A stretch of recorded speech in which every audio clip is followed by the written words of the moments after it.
6 million years ago, as the Miocene epoch drew toward its close, a predator unlike any alive today soared over the grasslands and foothills of Argentina. This was Argentavis magnificens, the giant teratorn, a raptor whose wingspan stretched 7 meters from tip to tip and whose weight exceeded 70 kilograms, making it the heaviest flying bird ever to exist. Tonight, we follow this animal through one day of its life, from the moment thermal currents begin to rise over the Andean foothills to the evening shadows when the search for carrion begins again. This is not the story of a monster, but of a supremely adapted aerial predator, patient, powerful, and perfectly engineered for a world that no longer exists. The Miocene world. The landscape stretched endlessly beneath vast Argentine skies. Open pampas punctuated by clusters of ancient vegetation rolled toward distant horizons. To the west, the young Andes rose, already achieving significant height, though not yet the towering grandeur they would attain in epochs to come. Rivers carved their courses through the terrain, creating ribbons of life in an increasingly arid environment. This was South America during the late Miocene, an isolated continent that had been developing its own unique fauna for tens of millions of years. The climate was warmer and drier than today's Argentina, with pronounced seasons. Wet summers brought explosive growth and abundant prey. Dry winters concentrated animals around permanent water sources, creating opportunities for predators. Across these plains moved creatures found nowhere else on Earth. Toxodonts, massive hoofed mammals vaguely resembling rhinoceroses, but unrelated to them, browsed in herds. Macrochinia, strange, long-necked creatures with trunk-like noses, grazed at forest edges. Giant ground sloths, some reaching elephant size, moved slowly between scattered tree groves. Glyptodonts, armored relatives of armadillos weighing up to 2 tons, were living fortresses nearly invulnerable to attack. Into this world, Argentavis was born not as one predator among many, but as an aerial giant whose very existence pushed the boundaries of what physics and biology would allow a flying creature to achieve. Anatomy of a sky giant. Argentavis magnificens was built like a living glider, optimized for energy-efficient flight across vast distances. The wingspan of 7 meters exceeded that of many small aircraft. Body weight ranged between 70 and 72 kilograms, making the bird massive, yet still capable of sustained flight. Body length reached 3.5 meters, with standing height between 1.5 and 2 meters tall. This was a bird that could look a grown human in the eye. The wings themselves were engineering marvels. Wing area measured 8.11 square meters, providing enormous lift surface. Wing loading calculations at 84.6 newtons per square meter indicate a bird built for soaring rather than rapid maneuvering. The skeleton was necessarily robust, with hollow bones reinforced by internal struts, a compromise between strength and weight that every flying creature must negotiate. The humerus, the upper arm bone, was only slightly shorter than an entire human arm.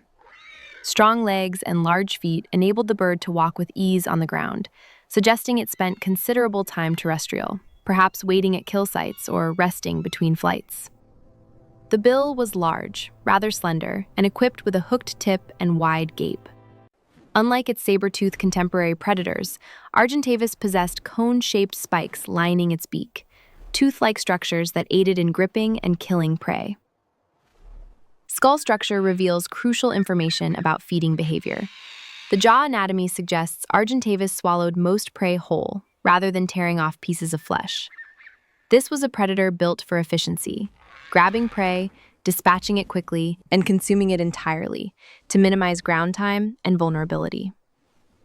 The bird's aerodynamic capabilities were extraordinary. Computer simulations suggest cruising speeds of 40 to 50 miles per hour. Minimum flight velocity required to stay aloft was approximately 11 meters per second, or 40 kilometers per hour. These were not speeds achieved through constant flapping, but through masterful exploitation of atmospheric conditions. Flight and territory. Dawn breaks over the Argentine foothills. Argentavis roosts on a rocky outcrop, having spent the night digesting the previous day's meal. As the sun climbs, it warms the ground unevenly. Air heated by dark rocks and bare earth begins to rise, creating the thermal currents that are the lifeblood of soaring predators. The giant bird stretches, extending wings that cast shadows like a small cloud. It steps to the edge of the precipice, pauses, as if calculating wind speed and thermal strength, then launches. The initial drop is terrifying to observe, this massive creature falling for several meters before the wings catch air and convert downward momentum into forward glide. Within minutes, Argentavis locates a thermal column. Wings extended fully, it begins to circle, riding the updraft in a tight spiral. Each rotation gains altitude with minimal energy expenditure. Round and round, higher and higher, until the bird reaches altitudes where the view extends for hundreds of kilometers. From this vantage point, the search begins. Argentavis territories measured more than 500 square kilometers, vast areas that the birds screened systematically for food. The bird likely followed generally north-south flight paths to avoid being slowed by prevailing winds. Eyes adapted for distance vision scanned the landscape below, searching for the telltale signs of feeding activity, circling scavengers, or the stillness of recent death. Soaring dominated flight behavior. Studies comparing Argentavis to modern large soaring birds like the Andean condor indicate that flapping flight occurred only during short periods, primarily during takeoff and when thermals were absent. The energy efficiency of this strategy was crucial. A 70-kilogram bird required approximately 5 to 10 pounds of meat per day to sustain itself. Every calorie spent in flight was a calorie that must be recovered through feeding. The comparison to modern condors is instructive. Andean condors, the heaviest non-extinct flying birds and likely close relatives of Argentavis, demonstrate that massive soaring birds can thrive in similar environments. They spend hours aloft, rarely flapping, using topographic features and thermal patterns learned over years of experience. Argentavis would have operated similarly, but on a grander scale. Hunting and feeding below. Movement catches the bird's attention. A small mammal, perhaps a rodent or juvenile armadillo, moves through open ground, temporarily separated from cover. Argentavis adjusts its flight path, beginning a long, controlled descent. The approach is gradual, not a falcon's dramatic stoop, but a calculated glide. Speed increases as altitude decreases. At 50 meters, the prey detects motion above and freezes, the worst possible response. At 20 meters, Argentavis extends its legs forward, talons spreading. The strike is precise. Large feet and sharp claws close around the prey's body. The hooked beak delivers a crushing bite to the neck. Death comes within seconds. But landing with prey is problematic. The bird's size and wing loading mean that taking off again from flat ground requires either a long-running start or favorable wind conditions.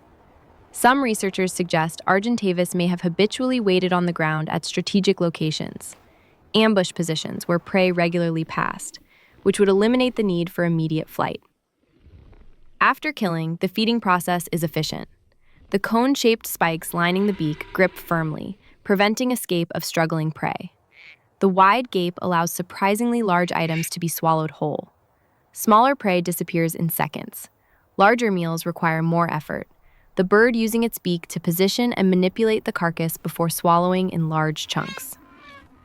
Scavenging likely provided a significant portion of the diet. The bird's anatomy appears less optimized for active predation than some of its pterotornithid relatives. Carrion offered meals without the risk of injury from struggling prey. Argentavis may have habitually chased Mediterranean carnivores like thylacosmilids, the marsupial saber-tooths of South America, from their kills, using size and intimidation to appropriate food. Flying territories spanning 200 square miles gave ample opportunity to locate both live prey and carrion.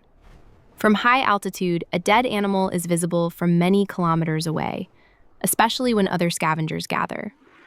Smaller birds and terrestrial predators served as indicators, drawing Argentavis to feeding opportunities. Reproduction and life history. The reproductive strategy of Argentavis magnificens was remarkable in its inefficiency, a necessity driven by the bird's enormous size. Comparison with extant birds suggests females laid 1 or 2 eggs every 2 years.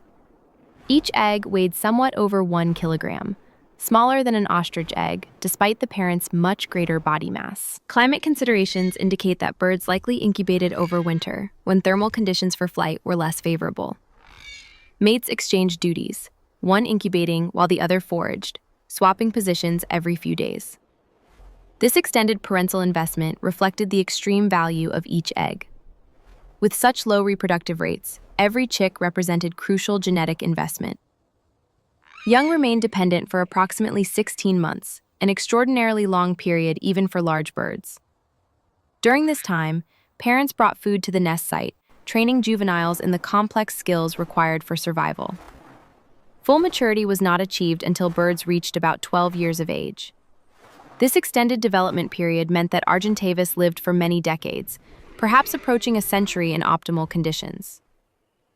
Population dynamics were precarious. To maintain viable numbers, mortality had to remain below 2% per year. Because of its large size and aerial lifestyle, adult Argentavis faced virtually no predation.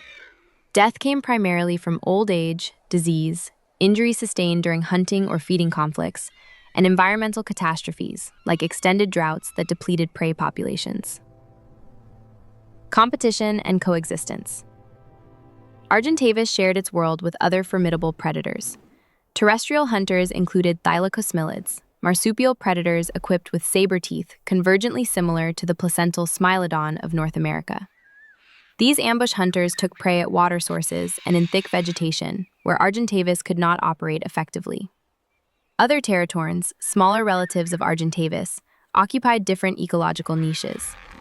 These birds competed for similar resources, but their reduced size gave them advantages in maneuverability and potentially allowed them to exploit food sources inaccessible to the giant. Competition between related species is often the fiercest, driving behavioral and ecological separation.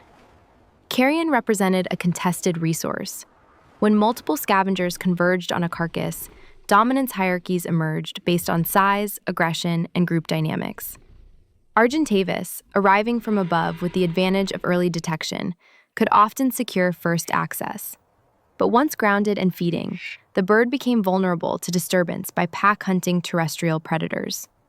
The bird's impressive size was both weapon and shield. Few predators would risk confronting a healthy adult Argentavis.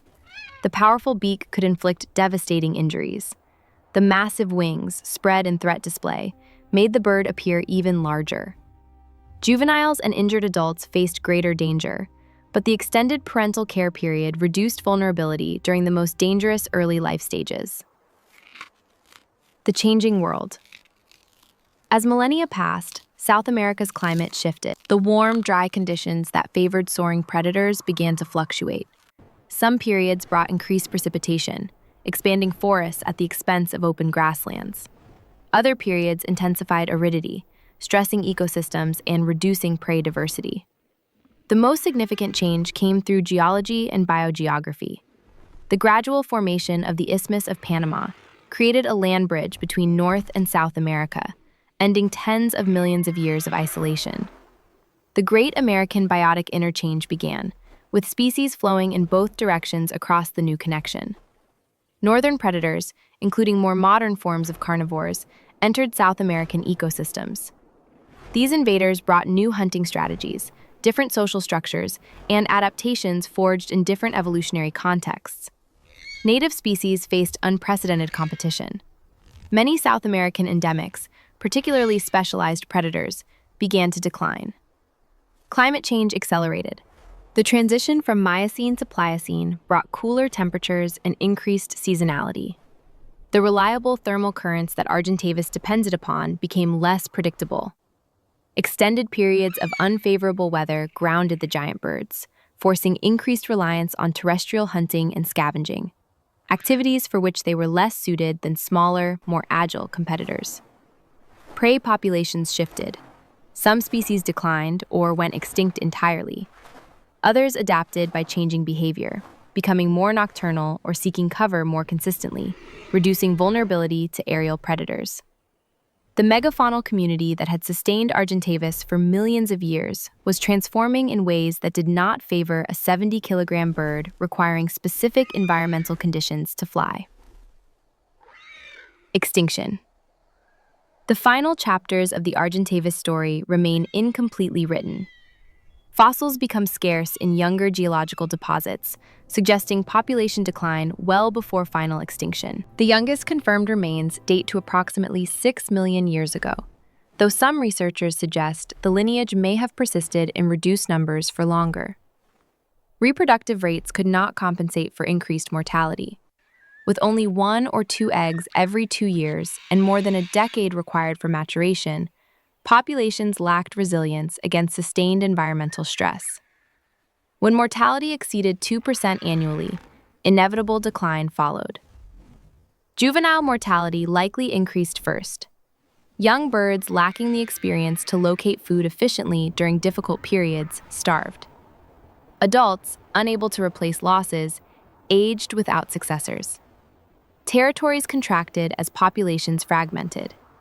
Eventually, remaining individuals became too dispersed to locate mates during the narrow breeding opportunities. The last Argentavis magnificens died somewhere in Argentina, perhaps still attempting to ride thermal currents with wings that had carried its ancestors for millions of years.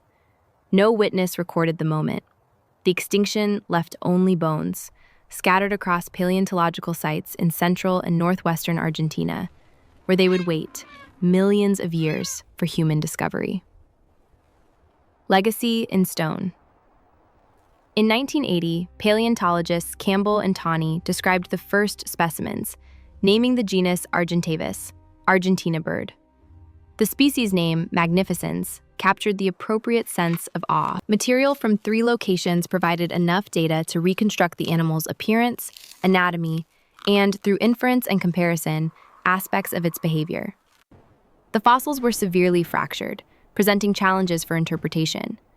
Most postcranial skeleton material lacked diagnostic portions due to crushing and damage, but the skull and quadrate bone provided strong evidence of relationship to Teratornis, the North American teratorns, permitting classification within Teratornithidae, the family. This made Argentavis the first teratorn described from outside North America. Modern analysis combines fossil evidence with biomechanical modeling, comparative anatomy with extant birds, and aerodynamic simulations to understand how these giants achieved flight. The answers reveal creatures operating at the absolute limits of biological aviation, where minor environmental changes could tip the balance between viable and impossible. Museum specimens draw crowds. Children stare upward at mounted skeletons, trying to comprehend wingspan exceeding most room dimensions. Scientists continue measuring, debating flight capabilities, feeding ecology, and extinction causes. Artists create life reconstructions, attempting to capture in paint and digital media what photographs never could: the majesty of Earth's heaviest flying bird, soaring over Miocene Argentina. Argentavis magnificens represents both evolutionary triumph and cautionary tale. For millions of years, these birds mastered the skies, exploiting an ecological niche with extraordinary efficiency. They survived countless environmental fluctuations, adapted to changing prey communities, and maintained populations across vast territories. Yet when conditions shifted beyond their adaptive capacity, when the precise environmental requirements for their lifestyle disappeared, extinction followed inevitably. The Miocene is gone. Argentavis is gone. But the story endures, written in fractured bones and preserved in scientific literature, a testament to the power of natural selection to create wonders, and a reminder that even the most magnificent adaptations guarantee nothing against the relentless change of geological time.